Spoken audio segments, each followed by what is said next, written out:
Hello, everyone, and welcome to another episode of G&A Podcast. I am one of your hosts, the Loli hero himself, Sobroni. I'm joined by... I am the Japanese Steve Jobs, aka Taratsuki, aka Druvidu. And here we are, yet again, for another wonderful week of anime. Let's just get right into it. Starting off with Kaguya-sama this time, because you guys voted that, I guess, as number one according to AniChart. Kaguya-sama episode 9. Another one of these continuous episodes where it's like one plot thread through the whole episode. Yeah. Which I liked. Mm-hmm. These are my favorite types of episodes. I love in the first part where Kaguya refers to Chika as the element of chaos. That was great. I was like, I'm glad that they finally addressed Chika always fucking things up for Kaguya. Yeah. And Kaguya just like, alright, pushing her out of the way, literally. I was half expecting Chika to come back and be like, oh, I forgot something in the club room. Hey, why don't you come with me? You know, Shirogane. So... Kaguya fucks it all up by herself. I think we all gotta agree now, after this episode, I'm in love with Hayasaka. Oh yeah, the maid, right? Mm-hmm. Yeah, no, she's great. She was fantastic this episode. Oh my god, really, she really stood out this episode. Even the little part at the beginning of the first part, where she's just like, oh, Karma's gonna bite you in the ass. Karma, what are you talking about? She's all wet, she's like, I was going to get you a taxi. Oh, that's what you get for being a sassy bitch. Kaguya. Yeah, essentially. I think this is probably the first episode where Kaguya, for me, outshined Chika. Yeah, I would say so. But Chika's part in the second portion of the episode was great, too, where we had, like, our little Kakegurui crossover, yeah. The Kakegurui collab. Who knew? AKA Chika cheats. Who knew Shirogane could actually be a stand-in for Suzui and Kakegurui? Yeah, basically. Got caught cheating not once but twice. And I love how Ishigami, turned his own joke on Chika. He was always great. Usually doing something weird or shameful, and then he's just shaming her the entire time. That was so great, because it was, just seeing him shame on her, right? Shame. Yeah, right. And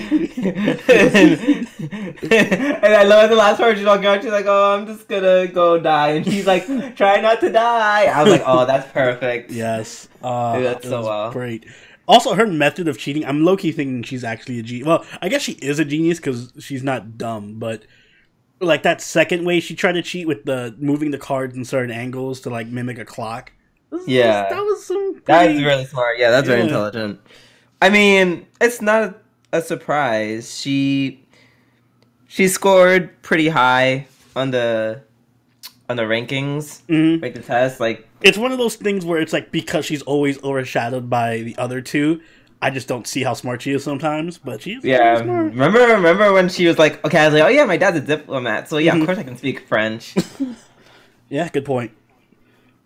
I think obviously the highlight was Baby Kaguya, Super Moe. Oh my god, Super Moe. Oh god, do you remember we went to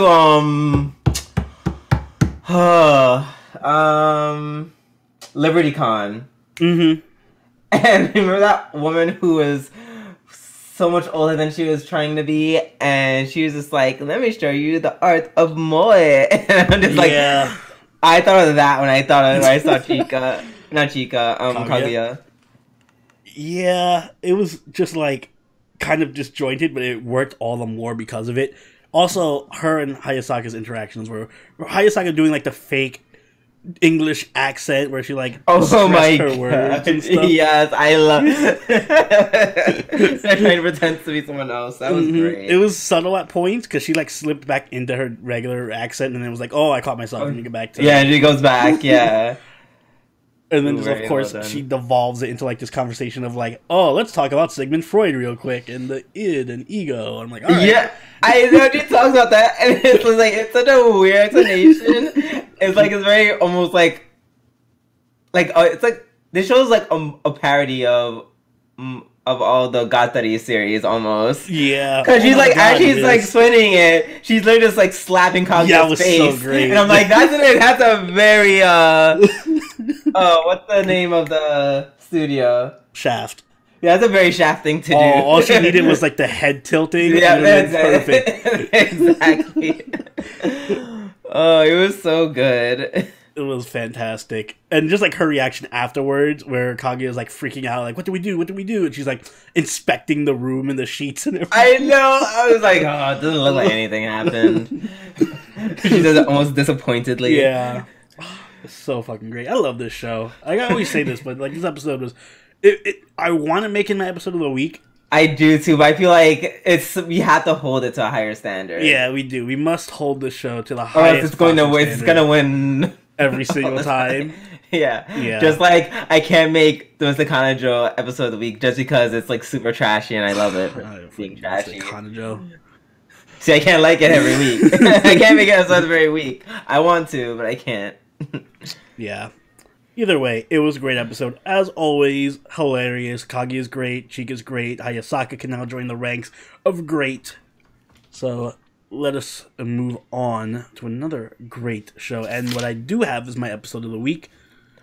Tate no Yuusha, episode 9. I understand why it's your episode of the week. And I'm not saying it's a bad reason. I think you just liked it because, for once, just like, not just Motoyasu, but also, I forget her name, Mine? Yeah, Mine. Mine, they both take the L's. Well, yeah, of course, it's always great to see them taking L's, but actually, 2 reasons why I really like this episode. Well, 3 reasons I really like this episode. And it's 3 unique reasons. One, Fido was great. She's growing on me so much. She's just perfect. If it wasn't for Raphtalia being literally the best thing ever, Fido would easily be... Like, just seeing her with her... When she ran into the other chickens, and she's like, oh, yummy. Yeah, I want to eat them. And they're like, no, I was going to say Luigi's as you fucking cannibal. Yeah, we need to have a talk about cannibalism here. She's like, what's cannibal? Does it taste good? And yeah, just her interactions with Melty throughout the episode were cute. Her interactions against Motoyasu were great. Just like her in general. She's just a fun character. So that's point 1. Point 2, Melty was a good character to introduce this episode. Mm-hmm. I like her. She's like a pure version of Mine. Especially when she came out towards the end and like asserted her authority. She was like, stop it. She's like, you dare to fight your older sister? Don't make me fucking come to mama. Don't make me tell mama on you. Bitch, I am the first in line for the throne. Not you. You problem child. Problem child, putting it lightly. Child. Oh yeah, she's a problem child. Yo, God. Really? And how does the king like not take what she says with a grain of salt? Like, I don't know. Maybe... Like, I know that's your daughter is second to the throne for a reason, even though she's older. Yeah, I think like you know how bad you have to fuck up to like fuck up the succession to the throne. Yeah, like that's a pretty horrible fuck up. Like, holy hell. Oh, maybe you shouldn't be queen. I would. If I was Naofumi, I would literally rub her nose into it. I'm like, I hope he does. Oh my god. Oh my god, if he does that. I don't want to see you second in line. Yeah, no, that was great. And also, I honestly hope that Melty joins up with their party. Even though it kind of looked like at the end, now I'm not gonna blame Naofumi for his. Absolutely not. Yeah. Like, yes, I get it, but like the rest of her family was literally horrible. Literally framed him for rape, and then almost got him killed on numerous occasions. Exactly. Like, I don't even blame Naofumi when he was running away from that one guard. I'm like, all right, that guy's obviously not threatening, but Naofumi's been through so much shit, and every time he's tried to trust people, they always turn on him. So I'm like, yeah, I really can't blame him for any of these decisions. Yeah, he has justifiable trauma. Mm-hmm. I love that so much because it's usually whenever I'm watching these type of shows and I'm like, oh, the MC is clearly just being stupid and they're doing this just to make a problem out of nothing and drama. But I'm like, no, this actually makes a lot of sense and I relate to this problem. So yeah, that was great. And last but not least, I liked Motoyasu this episode for one specific reason, in that he has good taste in lolis. Oh God, you're gross. Sorry. His one redeeming quality. Let him have his redemption arc. No. He needs to die. He needs to die from Philo kicking him in the nuts too hard. Although he is really, really stupid. Hey, we're in a crowded marketplace. Let me just throw a bunch of spears.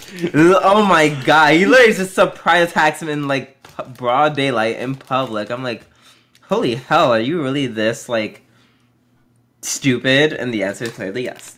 I love the brawl that broke out. Like, oh yeah, it's like a fucking riot. Riot. So I make a Photoshop of like someone just throwing a chair, and then it's like, oh my God, like from Boondocks. Yeah. Oh God, that was great. This whole episode was great. I'm glad that the I didn't notice, was Ralph Italia cured by the end, or did they use the holy water on her yet? I'm not sure. Damn it, they don't have Boondocks on Netflix. Boo. Yeah, sorry, you mentioned it, so I was like, I might as well check. But yeah, I'm curious to see if the holy water actually works, because the Pope was kind of chill. But I'm like, I don't trust this. I feel like it's... I know, but like, he was chill. Like, he was in a way where he was like, being very patronizing, but like... So it's like, okay, you could, there's a deep, you could find a fault in him already. Yeah. But, however, he was like, you know, he chastised his own nun. He was like, first of all, how fucked up is it that a place of worship is swindling people? Yeah. What? 1 gold coin. 1 gold coin. Here's this crap.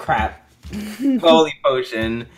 It can cure your cat of a curse. Like, Jesus.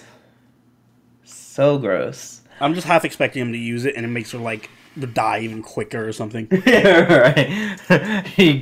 She becomes impregnated with a demon spawn. Oh, God. But, yeah, I hope Melty joins the party. I'm curious to see what happens with them. I hope Naofumi can get over his trauma somehow, enough to see that Melty is a good girl. My guess is that Melty's going to come to his rescue again with something with him and Mine. Maybe like the king shows up and he's like, oh, we're going to have you fight to the death against Spear Hero. And then Melty shows up. Again. And, you know, Melty shows up and is like, let me use my authority here. Which is even higher than Dad. Yeah, watch. Yeah, I'm actually Dad. I outrank you. Shut up. Sit down. God. But yeah, great episode, as usual. Yeah. I'm so glad it's 25 episodes. We're not even halfway done with it. Yes, so good. Now, let us move on to Kakegurui XX. Episode 9, which is actually my episode of the week. Oh, I was also going to consider this my episode of the week, but go ahead. Why is it yours? Well, first of all, shout out to Captain Lesbian in the first episode, a.k.a. Sailor Uranus Alter. Is it Uranus? It is Uranus, right? Mm-hmm. But more importantly, I incredibly like Sayaka did it this episode. God, she was so fucking salty. I love it. such a far cry from what her normal character is, where it's like, oh my God, the president. And now she's like, oh, I kill everything for the president. She's shown slippage here and there where she like flips out of somebody. Yeah, she flips out like a little bit. Like tasing that guy in like the last season, doing stuff like that. But this is like a total like complete 180. Yeah. And, like that one, you know what cinched it for me? What? Because it's not exactly like just straight up like craziness. It's anger. Like she's pissed. She really hates Yumeko. Like, she just straight up just hates her. She's gonna, like, throw her off the tower. Right? When they open the door, when the student president opened up the door, and be like, oh yeah, you're gonna jump off. So you can just, like, really just throw her out like that. But yeah, like, that one scene, like, towards the end, where Yumeko enters in the answer, and she does that, and she kicks her, and once she's like, you fucking bitch. Dumb bitch, how dare you. This fucking bitch right here. Like, she lost her mind for a second. Man. Like, oh my man, God. I want Yumeko to troll her and be like, what's mad? Are you mad? Did I make you mad? Oh, yeah, that was a great scene. And, like, her approaching Yumeko in the beginning was just like, you know, we're like, Runo's like, we're live. You're like, no, shut the fuck up. You son of a bitch. I'll fucking kill you. Don't talk to her like that. Like, randomly grabs her boobs when she's talking. She's like, let's bet your life. She's literally just ready to, like, kill herself, like, ready to kill herself and attempt to kill Yumeko. Also, she's literally just... Also, the game that they're playing, I'm glad that they have so much knowledge of hexadecimal. I don't know where they obtained this knowledge, because their school seems like shit. Is this? Their school seems like shit at teaching anything but gambling and cheating. So, well, clearly we know hexadecimal code, guys. Come on. Yeah, apparently everyone is actually incredibly smart. What high schooler doesn't know? Yumeko's like majoring in programming or something. You're right. No, apparently they're not. That's just a normal class they have to take. It's a required class. Excuse me. Yeah, they were just, oh yeah, we just know this, and excuse me. It was great. I really wish to see I wish to see Saiko's face when Yumeko got the answer right. Yeah. To the door. I would love to see, oh, bing bong, she got it right. And then she's just like, ah! I'm glad I got the answer right for the hatch, where it was just one. I'm like, well, one next to that should just be one, right? And it was just like one. I'm like, oh yes, I'm smart. I could have beaten the first floor of this puzzle. I'm proud of myself. Oh God! I love how she goes back between like, oh, I gotta kill her, and like, God, oh God, I can't do this. Oh, this is too much. Oh, she needs to die. Oh, I'll do whatever it takes. Like, God, she literally is just showing like a whole fucking range of emotions. She is definitely like the widest berth of emotions in the show so far. I just love that she's the one who's flipping out over all this shit. Yumiko's just like, I'm having fun. I want to see what the tower looks like. I want to go outside the tower. This is cool. This is dope. I like this. Meanwhile, she's like in the lower floor. Saika's just like, oh my God, I made one wrong move. Oh my God, what if Yumiko capitalizes and fucks me up and blah blah blah. And Yumiko's just like, take my time with this shit. Whatever. Yeah, I just want to open all the doors.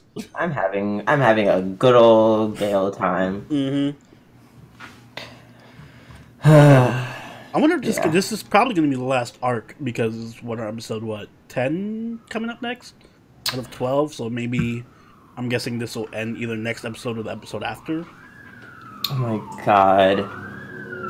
No, it's the end of it. It's the last arc, but plot twist. The student council president just joins in. I wonder if there's going to be a season 3, because I can't see them wrapping up this whole thing in 3 more episodes. That is true. I'm down for it, 1,000,000%. Oh, totally. I would love a season 3 of this.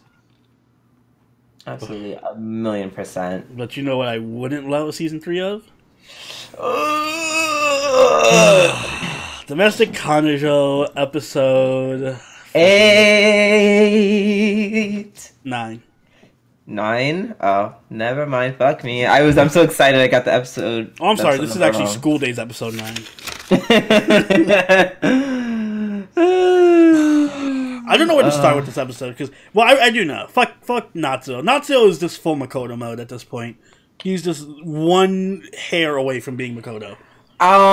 Which the only thing that make him, I know, the only thing that make him Makoto is literally just doing stuff with Rui. You don't think he would? I don't think I could see him do it. Like, I'm not saying it's I'm not saying it's beyond him. I'm just saying that's what would make him Makoto. I mean, this episode, he was so dumb, horny, high school mode, and Hina's also stupid. I will say, and this is not me justifying for him saying he's a good person. No, he's still trash. It's like, yes, he could have taken advantage of Rui's, like, oh, I miss my sister. And then he's like, wow, you look really cute when you're, like, lamenting over our sister that I'm dating. Mm-hmm. Let me kiss you too. Like, oh, yeah, he didn't make the worst possible decision possible, so whatever. I give him no points for that. He's scumfuck enough as it is. I'm sure later on he's gonna do something with Rui, like, oh yeah, don't worry, Rui. First off, Rui doesn't know what's happening, and he's just totally keeping quiet about this whole thing, so that's... he's literally no better than Shu at this point. Funny enough, I feel like our views almost kind of flipped-ish. Only in the sense how you're going so hard on Natsu. I'm here like I full on just hate Hina. Like she's Hina's. I want to say equally as bad because it's her. She's older than Natsu, so she should. No, she's worse. No, it's like there's so many reasons like why she's like so much worse in this situation. I love how she's like, oh, I'm a failure as an adult and a teacher. I'm like, don't forget sister. You're also a failure as a sister. Yeah. Mm-hmm. Oh my god. And like, you know how much like I actually like low key like felt so bad for like Rui. Like when I feel horrible for Rui. And she's like, don't go, like, you're my sister, and I won't ever do that kind of stuff with him ever again. Just come back. And I'm just don't worry, Rui, I will. Don't worry, Rui, I'll do that kind of stuff with him. Yeah, right? Oh my god, Hina's such a shitty person. Oh my god, I just realized she's hiding it from Rui, too. So you didn't realize that? Yeah, I mean, it just crossed my mind. So I'm like, because I've been focused on Natsu this whole time. I'm like, oh shit, no, Hina. That's exactly what I'm trying to say. Like, in reality, Hina's way worse, because... Meanwhile, she's comforting her sister, who's like, alright, I won't sleep with our brother anymore. And then meanwhile, Hina's like, yes! Oh, wow, yeah, no, Hina's trash. Also, leave it to Hina to turn something that could have been a positive for her, because remember last episode we were like, we know one thing that's positive about Hina is at least she's deciding to move out because yeah, like it's the mature thing to do, and turn that into the worst possible. You literally just like, you're like an alchemist, Hina. You turn a good thing into like the worst possible scenario. First of all, when they first started talking to each other, and I realized they were dating, and she's like, oh, I'm still moving out. I'm like, yeah, okay, her moving out actually means nothing. Like, if they're still dating each other. And then she's like, let me, in the words of DJ Khaled, she was like, another one. And she was like, let me give you a key on top of it. That was like, when he saw the envelope and the key, I'm like, oh, you bitch. You're literally, like, this is going to be like your love room now. You're just going to, I want to do a countdown. I want to do a countdown. How long until you think they screw? Because I was gonna, like, this episode was like dangerously close to them, and Hina was like, no, we have to wait and stuff, but dangerously close to what? Like dangerously close to them just having sex as soon as she moved in. Oh yeah. So and Hina's just like, oh, we gotta wait, and then immediately proceeds to kiss him in the school, right aside from the teacher or the vice principal. So I just assume that they're gonna have sex next episode. In the classroom. Oh my god, what if they have sex in the classroom and Rui walks? Oh, God. I just... Like, I can't understand how Hina's like, wow, you really... Like, you can't be free with anyone else. You literally can fuck anyone else in the world. Mm-hmm. Has to be your brother. And you know what sucks? Like... If you take out the whole fact that they're, like, brother and sisters who's, like, fucking over their own sister because they're both shit, and just leave it as like a teacher-student romance. It's wrong. It would actually be cool. It would actually be good. I think it would actually be good. Really? I would say it's I don't mind teacher and student because it's whatever. I'm fine with that, but I'm just saying from a moral standpoint, it's like wrong on 3 different levels because Hina's fucking. How old is Natsuo? He's 16. Oh yeah, he's probably like 15, 16. All right, so Hina's fucking probably someone who I don't know what the age of consent in Japan is, but let's say she's just fucking over a student, so it's bad enough, morally bad. She's also fucking over her sister, who's in love with Natsuo, and she's fucking her brother. So this is like bad from like 3 or 4 different moral angles. So I don't think there's literally a worse person on earth for Hina to be in a relationship with than Natsuo. Literally anyone else. Like their romance would be so much nicer if it wasn't so awful. Because remember, there was a Shonen I don't think we covered the podcast on it. Or did we cover the podcast? The one where the guy was dating his teacher. It was also I feel like that rings a bell. Was it the one about the hero or something? Like what was the we covered that. Oh, we did cover that. Okay, great. So it's kind of like that, and I'm like, that was cool because it was like cutesy, whatever, suspense of some belief. Like this is dirty. Like this is bad. Like this is too immature people. Like, this is too toxic, immature people being toxic and immature. At this point, I actually kind of would prefer if she went back to all people, Shu, which is so ironic because he is the only good thing in this episode was Shu's complete rehabilitation as a person. You're right. I kind of want to be back with Shu now. He's like, hey, I broke up with my wife. I don't want to hit up Hina because I think that'd be kind of like messed up to do just because, hey, I just got a divorce. I mean, like, yeah, I'm totally a rehabilitated person. He takes out Rui to properly apologize to her yet again. Rui orders a fucking $50 parfait. First of all, can we talk about that for a second? $50 parfait. What kind of parfait costs $50? What? $50. Listen, for $50 parfait, there better be some kind of super medicinal semen from some animal that's going to like make me live for like a week longer in my lifespan total. For $50, got me fucked. Yeah, who would have thought like if we could rewind time 5 weeks, like jump back in the past 5 weeks or something, and like we were just hating on Shu, like, man, Shu sucks. Natsuo's a good guy, and I'm like, no, Shu is too good for Hina. Shu is a good man. Yes, he's a good man. Yes, Hina's actually trash. In a way, I'm glad Hina and Natsuo are together. This is, by the way, just going back to last week where I was having to try to justify their relationship, but I'm psychologically doing it. Rui is too good for Natsuo and Hina. Let those trash people be together and be toxic and ruin each other's lives. I hope that happens. I hope Hina gets like found out by the principal because they're like fucking in the class or something and gets fired on the spot, and then Natsuo and her run away and are homeless or whatever the fuck happens. I just want them to live a horrible, shitty life for their horrible, shitty decisions. And I want Rui to meet someone like, maybe Alex is really cool. Maybe Alex is a really great person. Who, and like, then with Alex, her. complete opposite. Yeah, who's like, he's really stupid, but he's really nice to me and sweet and makes me laugh. And there we go. There's my pairings. Got him. Alex and Rui with a side of broken relationship between Hina and Natsuo.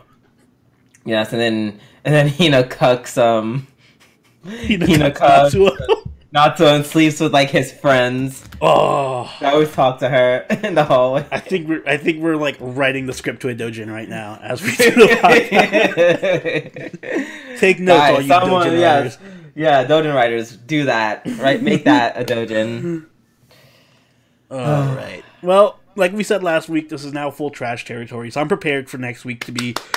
Even, by the way, the title of next week is Liar, and the preview, quote unquote preview for it at the end of this episode was just like Rui just in a really deep, hateful voice saying "liar," which makes me think this is going down a really dark path. So yes, I mean it's literally 3 episodes left, so school day's ending. Fingers crossed. Oh, it's all coming apart. Oh, do it, Kanojo. You know you want that school day's ending. No, yes. I want to kill them. I want Rui to kill Hina. I want her to do something to Hina. I want her to get Hina fired. I want her to. All right, yeah, fine. Realistically, that'd be good. If Rui gets I want her fired, to face the actual ramifications. She doesn't get to die. No, everyone finds out what she did. Da da da da. Rui just is like Rui is the genesis of her destruction. Yes, she did tell Rui to be herself and do whatever she wants. Exactly, and if doing whatever she wants means firing. Her getting her sister fired after exposing her relationship with her brother, then do what you gotta do. Be free. You do you, Rui. Yep. All right. How we got all that out of our system? Yep. Let's move on to Boogiebop. I want to keep saying Boogiebop Phantom, but it's Boogiebop Warawanai. Warawanai. First off, last week I had issues, or yesterday we had issues with a certain word. So you really expect me to get Warawanai? Oh my god, wait, what was the word?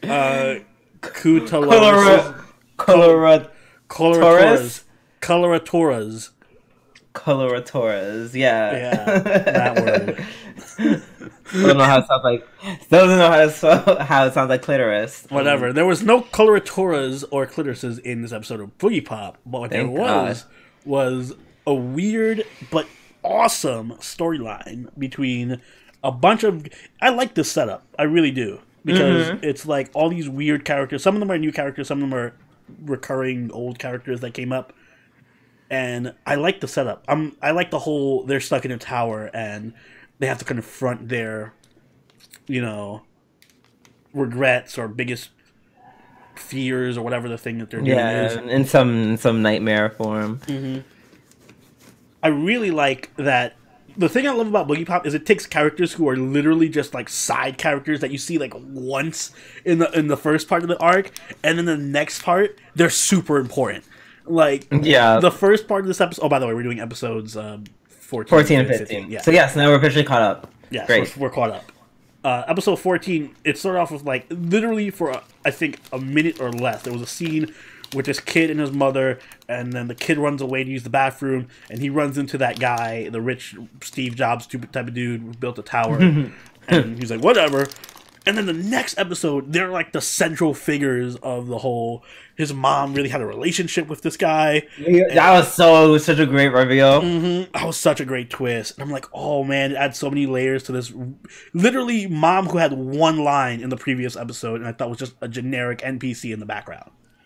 So, that was great. I thought the transitions at the beginning of episode 15. So well done. The flashback between the flashback and going to like her dream. I couldn't tell which was which. Yeah, that was so great. Yeah, this whole arc was really good. Between like the transitions in this show are perfect because it seamlessly goes back and forth through like the past and the present and illusions and reality. Yet it doesn't really lose you if you're paying attention. Like I can still cohesively follow what's going on pretty well. Yeah. Or like when it happens, you're like, oh, that was the past, and then this is the illusion. Okay, you got it. It fits perfectly.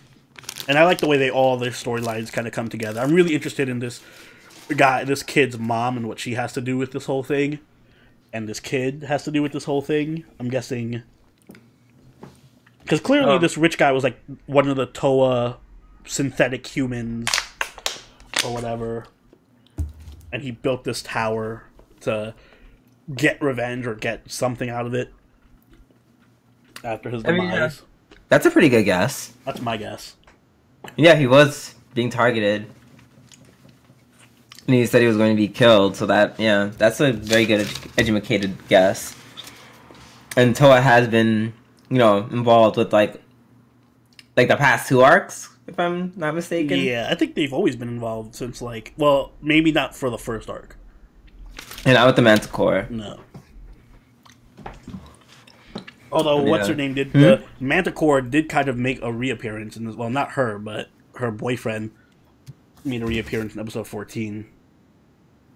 With, oh my god, wait. Yeah. Oh yeah, I like that her and Archer are back. I just call him Archer.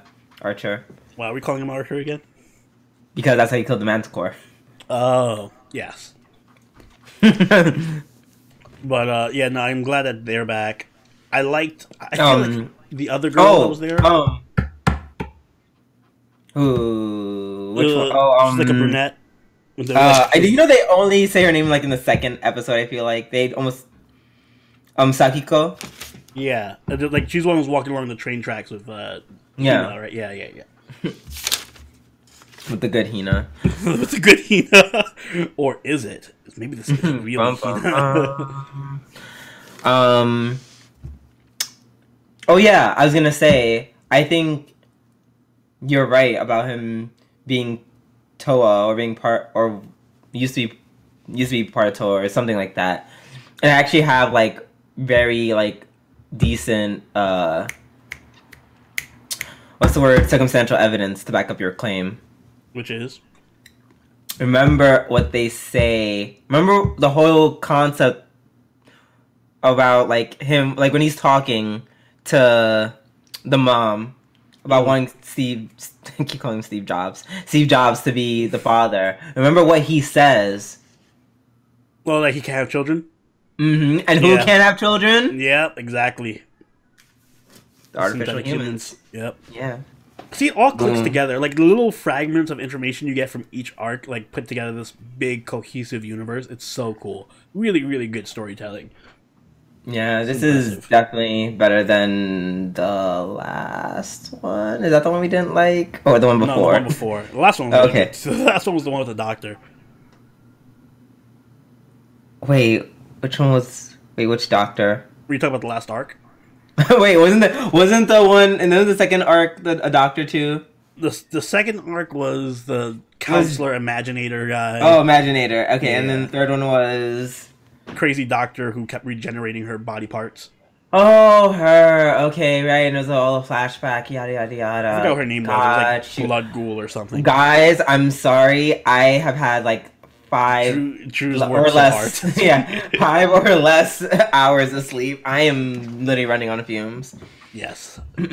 But yeah, no, this arc setup is really, really good. I'm liking all the characters. Even this hacker dude at the end of the last episode, episode 15, was meeting with Nagi. Of course, Nagi finds her way to work into like every single arc. I love how she was like, "Oh yeah, I just casually just took this whole operation down." Mm-hmm. Yep, I've been using you.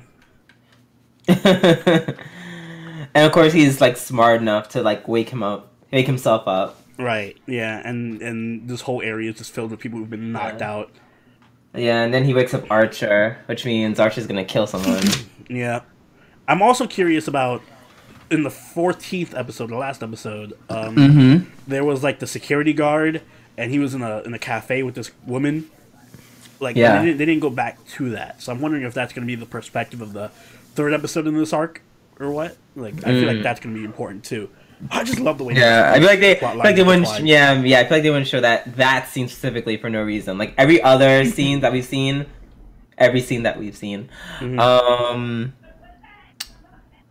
you know, it has to do with like a major character in this arc.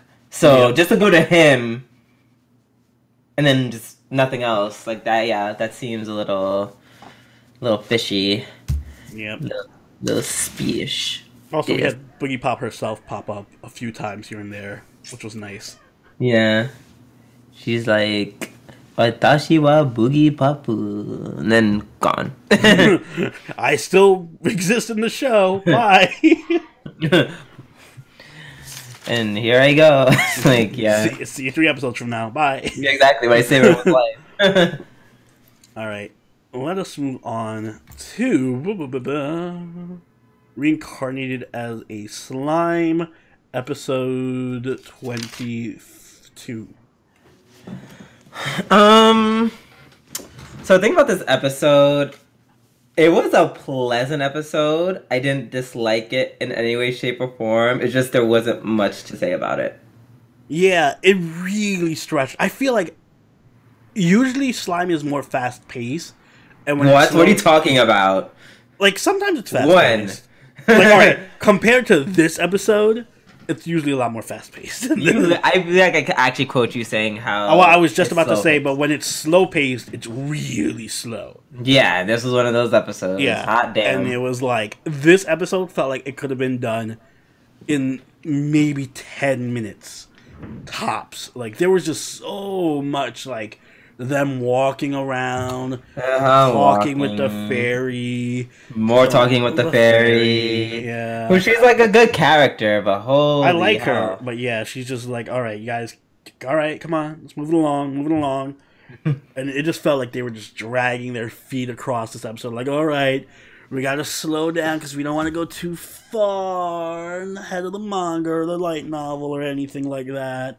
Yeah, it's just like, was it ever that serious? There really isn't much to say about this episode. The fairy was really cute. It's kind of cute that she's also a demon lord. I didn't get her name. Nefaria. She also apparently knows a lot about Leon, so I'm curious about that. Yeah. But other than that, I mean, yeah. What do you say about this episode? Not much, which I guess is the problem. Yeah. Because not much happened. Like I said, it's a very chill whatever episode, but... We got a snapshot of Milam for like a second. Yeah. The highlight of the episode. Yeah, it was just, overall, it's nice, but lackluster in terms of the plot. One thing I do know is, or people have told me, is that the either this episode or tomorrow's episode is going to be the last one, and then there's going to be a couple of OVAs that are released as like the final couple of episodes or something. I don't know if that's the case or not. Yeah. Because it says episode 23 of 25 airing. Yeah, so I'm not sure what the case is with that. We'll find out, I guess, if this ends next week, or by next week I mean tomorrow. Yeah. So, I guess we'll find out then. We might not. Well, I don't know. We'll figure it out. We'll figure it out. Yeah. Just like we always do. Yeah, but until then, let us move on to our last anime of the whatever day you're having. Mm-hmm. Aru Majitsu no Index 3, episode 22. I saw this episode twice, kind of. 1.5 times, because I fell asleep the first time. So, somehow this episode managed to be more boring than Slime's episode. I don't know how that happened. I mean... It's... Alright, I don't want to talk shit about Index, because this stuff did happen in this episode. More stuff happened. Stuff happened. More stuff happened in this episode than in Slime's episode. Yeah, more stuff happened. Yeah, a lot more stuff. I just don't know what it was. Exactly. Archangel Gabriel, who possessed some chick, is just out here doing whatever the fuck Gabriel does. I did like that because I'm playing Grand Blue Fantasy now, and they associated Gabriel with water. I was like, yeah, Gabriel is water. Michael is fire. And I'm like, I guess that has a basis in something. Yeah. So I guess it does. I did like the scene with Sasha, with Toma and Sasha interacting a bit, and her getting all shy, and when he just randomly starts touching her. Although that speech gimmick that she has is basically Misaka's speech gimmick, so I'm like, alright, you kind of overlapping your unique character traits at this point. Yeah, just a little bit. I'm like, she could have spoke in an accent or something and you left it at that. The Pope is still doing his holy quest, or whatever the fuck that is. Yep. So, like, look at me, I'm a rogue Pope.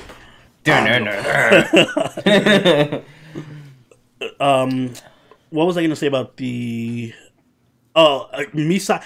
I think Misaka is a punchline this season because she literally just shows up at the end of the episode and is like, "Oh, stuff is happening." End of the episode. Yeah, well, something's happening. I won't stay on the sidelines like I always do, and episode ends. Is Misaka gonna ever do anything this late, like at all? I'd rather have her not show up. Why is she shoehorned into every arc if she's not gonna serve any purpose whatsoever? Like, just don't have her there. There's no reason to force her into every arc. Maybe the next episode is just gonna be her fighting everyone. I hope so. If she does, I'm gonna lose my mind because there's no. This would be the first time I've ever seen an anime where they literally just have to put this one character into every single arc to just sit there and do nothing, just observe. So one of the strongest ones, mind you. Yeah, one of the main ones, like literally probably the main female, who is very relevant and very powerful, and she's literally not done anything. First of all, main female. That's I mean, Index is right. Index is right. In the name. In the name. It's in the name of the anime. Yikes. I said one of the main females, and she does have more screen time than Index anyway. Oh, so does everyone, but that's the point. Can you believe this? I'm going to say this without any facts to it, but I'm pretty sure it's true. I'm pretty sure Takitsubo has had more relevancy this season than Misaka has had. Of course, I'm not. First of all, I'm feeling closer to Takitsubo. I'm not counting their dialogue lines or whatever, but I'm pretty sure Takitsubo has been more relevant than Misaka has been. Yes, absolutely.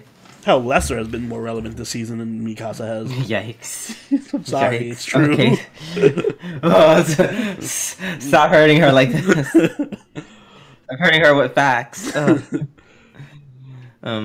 like, the France and Britain forces show up. Like, you know, Mordred with her... I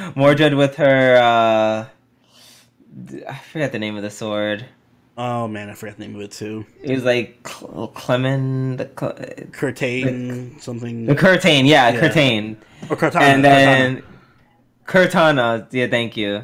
And then here comes John. I'm just gonna call her John the Arc with Durandal. Mm-hmm. And then they fight the Angel, and which was a cool fight. I think it was. I like that little twist where Mordred was just like, "Oh, you thought I just had one fragment? Actually, I have all of these swords. Unlimited blade works." That was a cute little twist. I actually like Mordred's character. I hope she does have more outside of, like, I feel bad for her being in this show. I really, in this season specifically. I wish she was in another season. I would have loved her a lot more.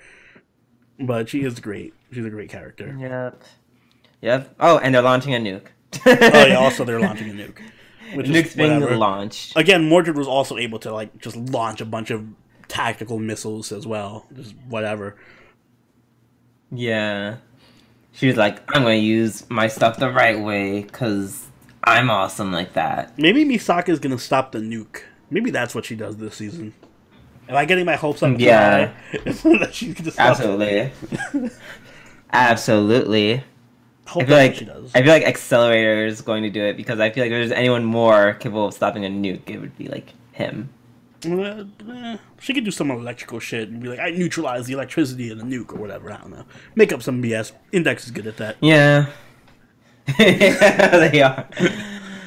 And if you guys think that we are good at doing podcasts, make sure you hit that like button and subscribe so that you can catch up weekly on our podcast. Also, make sure you follow us on Twitch, Twitter, and join the party over at our Discord. And if you want to go that extra mile, you can donate to us on Patreon, like all these lovely patrons up here. And Drew, do you have anything you'd like to add? Let's see. Oh, I read to say, you know what the hottest part of Kanojo was for me? What? Hina sleeping after being tired after a long day of working. She got to sleep. And I'm like, that was oh cute. My God. That was pretty cute. This is... I'm so turned on right now because that's all I want right now. Sleep. Too bad Nacho ruined it. But anyway, I also have an announcement. guys, I'm going to be streaming, we've done a lot more streaming on Twitch. I'm going to start streaming Devil May Cry 5 as well. So we have our lineup of DMC 5, Resident Evil 2, and Fate Extella this week. If you guys are interested, make sure you hop on over to Twitch. Check that out. I stream around 7 p.m. Eastern Time, Tuesday, Wednesday, Thursday, sometimes Fridays. So check that out. And with that said, this has been Silveroni and Dooby-doo. And we'll catch you guys next week. Later. Bye.